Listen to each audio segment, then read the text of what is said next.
आज इस वक्त हर तरफ बात हो रही है परवेज मुशर्रफ साहब के खिलाफ केस पर और उसमें उनको जो सजाए मौत सुनाई गई है उस पर। लेकिन आज अजीब बात यह भी हुई कि जिस दिन ये फैसला आ रहा है उसी दिन साथ ही साथ फौरन से कुछ और फैसले आ रहे हैं। पहले जनाब फरियाल तालपुर साहिबा की जमानत पर रिहाई का फैसला आता है, फिर यहीं पर बस नहीं, साथ ही खुर्शीद शाह साहब, कहीं तो हम सुनते थे कि नैब कह रहे जी 500 अरब रुपए तक की करप्शन है, 500 अरब रुपए, और पता नहीं क्या क्या सुना के बेनामी इन्होंने कितनी जायदादें बनाई हैं, घर हैं, गाड़ियां हैं, जमीनें हैं, क्या कुछ है उन लोगों के नाम। लेकिन उनकी भी जमानत पर रिहाई हो जाती है। खुर्शीद शाह साहब भी, फरियाल तालपुर साहिबा भी, उससे पहले जरदारी साहब भी बीमार, वो नवाज शरीफ साहब बाहर। तो ये खरल साहब ये समझा दें कि फिर आपका इदारा कर क्या रहा है नैब? आप तो बड़ा उसकी कारकर्दगी को एक दफा सराहते हैं कि जी 350 अरब रुपया रिकवर कर दिया, 70-75 अरब रुपया अभी किया है कुछ ही अरसे में, तो फिर ये क्या हो रहा है अब? 5 से 6 बजे की ट्रांसमिशन में आप नहीं थे, मैंने पूरा रिस्पॉन्सिबल ठहराया कि ये जो सारे बंदे छूट रहे हैं इसका जिम्मेदारी अगर है तो वो जस्टिस जावेद इकबाल साहब जो रिस्पेक्टेबल चेयरमैन नैब है, इसके ऊपर आप इमरान खान साहब को कुछ नहीं कह सकते, हुकूमत को कुछ नहीं कह सकते। अगर वो कच्चे केस बनाए हैं, इन्वेस्टिगेशन अफसर, मुतलका डीजीज, केस अफसर और प्रोसिक्यूटर जो हैं वो इसके ज़िम्मेदार हैं, प्रोसिक्यूटर जनरल भी ज़िम्मेदार हैं कि ऐसे काम वो क्यों करते हैं जिसपे कोर्ट के सामने शर्मिंदगी का उनको सामना करना पड़ता है और वहाँ पे लाजवाब होते हैं और फिर ये बंदे बेलें मिलती हैं। चलिए, आपका मतलब तो ये हो गया। सियासतदान आपके दोस्त ये तो नहीं कहेंगे जी हमारे खिलाफ रिलीफ नहीं मिलता। अब ये आप खुद आ गए, अब रिलीफ है, अब ये रिलीफ है। ये तो आप समझ आ गए कि जो ये कह रहे थे कि नैब न्याजी गठजोड़ वो भी टाइम फिश हो गया, यही कह रहे थे ना। इंतकामी कार्रवाइयां वो भी बात खत्म हो गई, ये बयानिए थे ना कि जिसको जो बोलता है उसको पकड़ा जाता है और जो नायब जनाब इंतकामी कार्रवाई कर रहा है। अब अदालतें आज़ाद, ये भी पता लग गया कि फौज की ताबे नहीं है। अब ये भी पता चल गया कि जो मुलजम जो इंतकामी कार्रवाइयाँ जो इमरान खान साहब के ऊपर इल्ज़ाम लगा रहे थे वो भी इस वक्त भी वो हुकूमत में है, तो अब वो सारी बेलें क्यों हो रही हैं कोर्टों में, नैब वहाँ पे फेल क्यों हो रही है प्रोसिक्यूशन उसकी। तो मामला ये है, ये तो बात है। जो फिर बात है कि ये चेयरमैन साहब को ही इसका जवाब देना होगा कि अगर आपने कच्चे केस बनाए हैं, अगर उनको बेल मिल रही है, ठीक है उसमें ग्राउंड्स भी हैं। जिस तरह नवाज शरीफ साहब को नैब ने अपोज किया, तिब्बी बुनियाद पर गवर्नमेंट ने सिला रहमी की, ठीक है दूसरी बात। फिर जरदारी साहब का एक मेडिकल मामला था, ठीक हो गया। फरियाल तालपुर साहिबा का मामला, जब सवाल आए वहाँ पे कि जनाब आपने क्या सारे मुलजमों को पकड़ लिया है, जी नहीं, तो आपने 4 माह से जो उनकी स्पेशल जो बच्ची है वो इग्नोरेंट है, तो क्या या तो हो ना कि लॉजिकल एंड तक केस जा रहा है तो आप इसलिए बेल मिल गई। जारी बात है कोर्ट ने तो एविडेंस की बुनियाद पे करना है। अच्छा, खुर्शीद शाह साहब के मामला ये है, केस जल्दी में बनाया गया, जिस तरह भी बनाया गया उसका भी यही मामला होना था। आगे ये सारा इसके जोड़ ले। अब 3 ट्वीट आए आज जो मुशर्रफ साहब का फैसला आया उसके ऊपर 3 ट्वीट आ गए। एक आ गया जी बिलावल भुट्टो जरदारी साहब का कि democracy is the best revenge. उन्होंने कहा कि 2007 में मैंने ये कहा था और उसके बाद बेस्ट रिवेंज ले लिया कि कातलों को ही उन्होंने अपनी कैबिनेट में लिया है नया वज़ीर आज़म बना के। अच्छा, ये बात होगी, बेस्ट रिवेंज आ गया उस वक्त। अच्छा, फिर उसके बाद थोड़ी देर बाद आ गया तुम जिंदा होकर मुर्दा हो, वो मुर्दा होकर जिंदा है। ये आसफा भुट्टो जरदारी साहिबा, क्योंकि नाम भी इस तरह गया है कि अजीब व गरीब किस्म की, वो वरना तो वालिद के नाम से आता है, तो यहाँ पे कास्ट चूंकि वो हमने जरदारी बीच में भुट्टो साहब को जरूर रखना किसी न किसी तरीके से, तो ये भी उल्टी गंगा बह रही है यहाँ पे मुल्क में। तो ये मुझे ये पहले बताएं कि ये जो बात कर रहे हैं मर के भी जिंदा, ये भुट्टो के बारे में बात कर रहे हैं या अपनी वालदा के बारे में बात कर रहे हैं, क्योंकि इसमें एम्बिग्विटी है दोनों के वाले से, दोनों के वाले। चले, बहुत अच्छी बात है। अच्छा, तो मुशर्रफ को वो टीज कर रही हैं। तीसरा आ जाता है उनके खानदान का एक और फर्द का, या अल्लाह या रसूल बेनजीर बेकसूर। ये कौन कह रही है?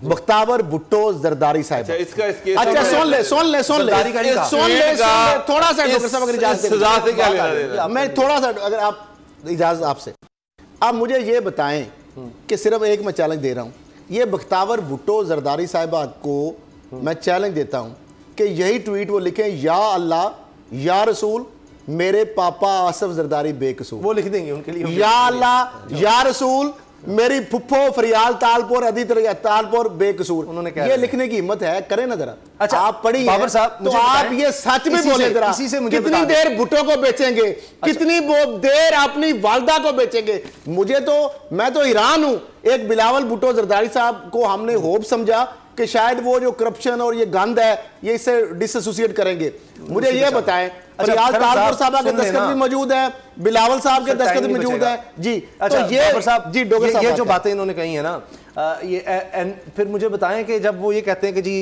डेमोक्रेसी इज बेस्ट रिवेंज, तो एनआरओ क्यों भूल जाते हैं? परवेज मुशर्रफ साहब से एनआरओ लिया गया, उससे पहले नवाज शरीफ साहब की बात कर लें, उन्होंने भी 10 साल की इजाजत लेकर गए और लोगों को बीच में डाला, वो सब। तो ये हकीकतें क्यों भूल जाते हैं, खुद रिलीफ लेने वाले उस दौर में डिक्टेटरों से, और उसके बाद फिर ये साहब democracy is the best revenge, मतलब हुकूमत, जमहूरी हुकूमत, डेमोक्रेसी की डेफिनेशन भी ये पढ़ के सुनाते, government of the people, by the people and for the people, लोगों की हुकूमत, लोगों के जरिए हुकूमत और लोगों के लिए हुकूमत। इसमें लोग निकाल दें, ना यहाँ पर लोगों की हुकूमत है, ना यहाँ पर लोगों के लिए हुकूमत है, ना लोगों की हुकूमत है। मसला ये है, अवाम बेचारी तो रुल गई, अवाम बेचारी तो रुल गई, ना किसी के पास रोटी है, ना कपड़ा है, ना मकान है, ना घर है, ना रोजगार है। आप देखें सिंध में हाल क्या है, अरबों रुपयों की करप्शन है, अरबों रुपयों की। बिलावल साहब, आपको यह पता है कि आपका खाना कहां से आता है, उसका बिल कहां से पे किया जाता है? एक तरफ मियां नवाशी साहब हैं जो वोट को इज्जत दो का नारा लगा रहे हैं, अपने बेटे अरबों रुपए का बाहर बिजनेस कर रहे हैं, सारी प्रॉपर्टियां बाहर शिफ्ट कर दी हुई हैं, खरबों रुपए की वहां पर प्रॉपर्टियां खरीदी हुई हैं। अवाम को देकर क्या गए हैं, अवाम के लिए है क्या? तो वो कौन सी जमहूरियत? हाँ, ये जमहूरियत याद आती है जब इनको पकड़ा जाता है, उस वक्त इनको जमहूरियत याद आती है कि जनाब हमारा आईनी राइट है कि हमें सुना जाए, हमारा आईनी राइट है कि हमें पार्लियामेंट के अंदर भेजा जाए, हमारा आईनी राइट है कि हमें छोड़ दिया जाए। जरदारी साहब ने कहा था कि तुम 3 साल के लिए हो, हम हमेशा के लिए, नौज़बिल्ला हमेशा के लिए तो अल्लाह की जात है। ये तो ये इस तरह का दावा करते जमहूरियत है ना, और इनका बदला अवाम से लिया जा रहा है। मैं इसी के साथ अवाम से ये जमहूरियत सिर्फ इस्तेमाल कुछ नहीं है। अच्छा, एक जुमला खैरल साहब, चार्टर ऑफ डेमोक्रेसी को मैं कहता हूं चार्टर ऑफ डाकूक्रेसी है, और जो democracy is the best revenge है, ये डाकूक्रेसी इज द बेस्ट रिवेंज। जो आपने की कि जमहूरियत के नाम पर जो रिवेंज ले रहे हैं, जो डोगर साहब कह रहे हैं सिंध के अवाम से आपने पैसा लूटा, बिलावल उसके अतराफ में 42 आपने प्लाट उनके कब्जा किया, आपने अरबों रुपए लूटा, फेक अकाउंट से जो पैसे आ रहे थे, मनी लॉन्ड्रिंग के जरिए बिलावल हाउस को जो पैसे मिल रहे थे, वो किधर से आ रहे थे? अयान लेकी टिकटें किधर से? ये रिवेंज है। ये अवाम से रिवेंज ही तो ले रहे हैं, जो नंगे सर नंगे पांव जो वहां पे मिट्टी के देख लें, सिंध में देख लें, इंटीरियर सिंध में देख लें, ये रिवेंज ही तो आप ले रहे हैं। खैरल साहब, आखिर में आज एक बहुत बड़ा फोरम था पनाहगज़ीनों के लिए, आलमी फोरम जिनीवा में, उसका बाकायदा आगाज़ हो गया है। वहाँ पर वज़ीर आज़म का खिताब बड़ा अहम था, उसमें भारत के हवाले से बात हुई है, उस पर बात करते हैं।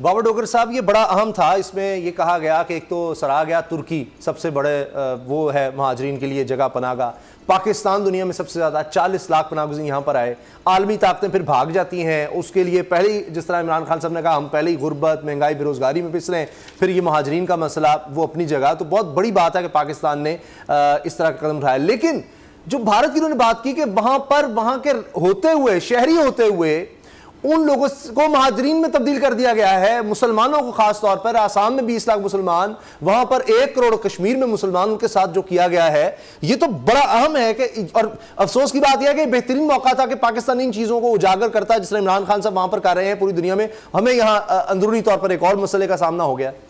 देखिए, यूएनएचसीआर में जो मीटिंग हुई है, उसामा साहब जो इमरान खान ने जो इशू उठाया, देखिए अफगानिस्तान में खाना जंगी हुई, वहाँ से लोग माइग्रेट करके पाकिस्तान आ गए, शाम में खाना जंगी हुई, शाम से लोग माइग्रेट करके तुर्की चले गए। ये एक और इशू है कि एक मुल्क है, उसमें जंग हो रही है, लड़ाई हो रही है, लोगों का कत्लेआम हो रहा है, तो लोग वहाँ से माइग्रेट करते हैं और अपनी जानों की अपनी जानें बचाने के लिए किसी दूसरे मुल्क में चले जाते हैं। लेकिन इमरान खान ने जो प्राइम मिनिस्टर ऑफ पाकिस्तान जो है, उन्होंने जो इंडिया का जो जिक्र किया है, इंडिया में तो कोई खाना जंगी नहीं हो रही, वहां पर तो कोई लड़ाई नहीं हो रही, वहां पर तो मामला उलट है। वहां पर एक कानून बनाया गया है कि वहां के जो मुसलमान है उनको टारगेट किया जा रहा है कि ये जो मुसलमान है ये इंडिया के शहरी नहीं है। मुझे एक बात बताएं, स्टेट अगर ये किसी को डिक्लेयर कर देती है कि ये हमारा शहरी नहीं है, तो फिर वो तो बेचारा रुल गया। मेरा मतलब है कि 20 लाख मुसलमान अभी असम में बैठे हुए हैं जिनकी शहरियत कैंसिल कर दी गई है। उसके बाद आप नेक्स्ट स्टेप में देखिएगा कश्मीर में भी ये स्टेप होगा, वहां भी लोगों की शहरियत कैंसिल की जाएगी और उनको धकेला जाएगा बांग्लादेश की तरफ, पाकिस्तान की तरफ। ये वही हो रहा है जो म्यांमार में हुआ कि मुसलमानों को बांग्लादेश की तरफ धकेल दिया गया, उनको स्टेटलेस सिटीजन डिक्लेयर कर दिया गया। इंडिया भी इसी तरफ जा रहा है और आप मेरा दुनिया को देखना चाहिए, यूएनओ को देखना चाहिए। ये अब ये बहुत बड़ा इंसानी अलमी है, ये बहुत बड़ा इंसानी एक बहरान आने वाला है कि इतने लोगों को स्टेटस डिक्लेयर करके इधर उधर धकेल दिया जाएगा। जब उनकी शहरियत कैंसिल कर दी जाएगी, ना उनको कोई रोजगार के मौके होंगे, ना वो किसी मुल्क के सिटीजन होंगे, ना उनको कोई हेल्थ और एजुकेशन फैसिलिटीज होंगी। वो कैसे कैंपों में जेलें बनाई जाएंगी, वहां पर बड़ी तादाद में मुसलमान जो यहूदी होते हैं वहां पर जाएंगे।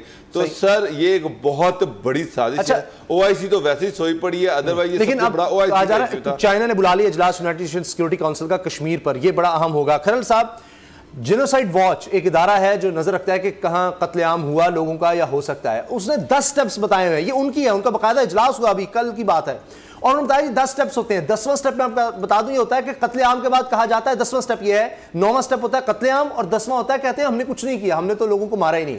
तो जेनोसाइड वॉच कह रहा है कि 8 भारत में हो चुके हैं, 8 इक़दाम जो कत्लेआम से पहले होते हैं लोगों के, वो भारत 8 के 8 ले चुका है। अब 9वां और आखिरी कदम ये होता है कि शुरू हो जाता है कत्लेआम।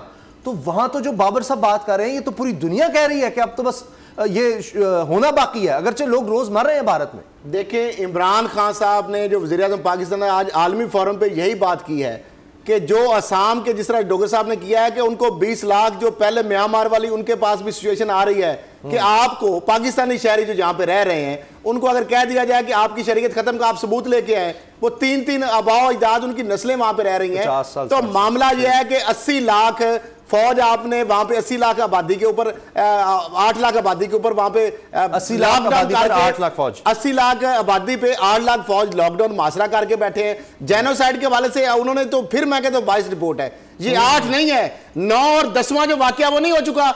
अभी वहां पे खवातीन के ऊपर जो मस्जिद में घुस के जो मामला किया गया है, वहां पे असम की जो खवातीन बचियां हैं उनकी जो वीडियो आप देखें जो सोशल मीडिया पे वायरल है, वो किस तरह अपना केस लड़ रही हैं अपनी लैंग्वेज में, इंग्लिश में। पूरे जो आलमी साहूकार हैं उनको, इंसानी हकूक के जो अलंबरदारों को बता रही हैं कि किस तरह हमें महरूम। इंडिया के अंदर से आवाजें उठ रही हैं, हिंदू कह रहे हैं, उनकी खवातीन कह रही हैं, मर्द कह रहे हैं, पार्लियामेंट के अंदर कह रहे हैं कि ये हो क्या रहा है, ये कौन सा इंडिया, ये कौन सा सेकुलर भारत है कि आपने अकलीतों के ऊपर जमीन तंग करके रख दी है। मुझे ये बताएं कि ये जो चीजें हो रही हैं, और 30 लाख या 40 लाख की महाजरीन की बात नहीं है, इमरान खान से जो बात की है 1 करोड़ से ज्यादा महाजरीन, 3 नस्लें हो गई हैं, अफगान महाजरीन की 3 नस्लें हैं, वो 1 करोड़ से ज्यादा की पजीर होने के बाद।